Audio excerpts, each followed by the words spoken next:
Magandang araw, ako po si Enmar Jandiso ng operator ng DTF machine dito sa Transparent Ermita. Nagamit po ito ng 5 araw na may total na 45 meters. Ito po ang aming printer head at ito naman po ang aming copy na may 90% good condition pa. Head clean.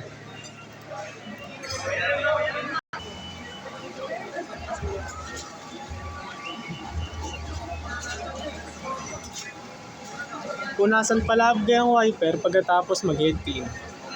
Nozzle test.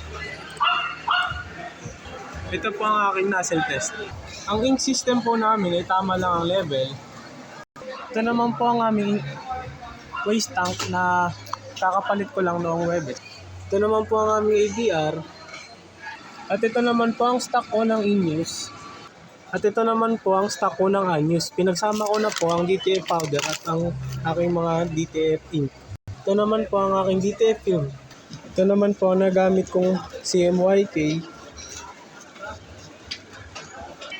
At ito naman po ang aking daily output record. Yun lamang po, salamat.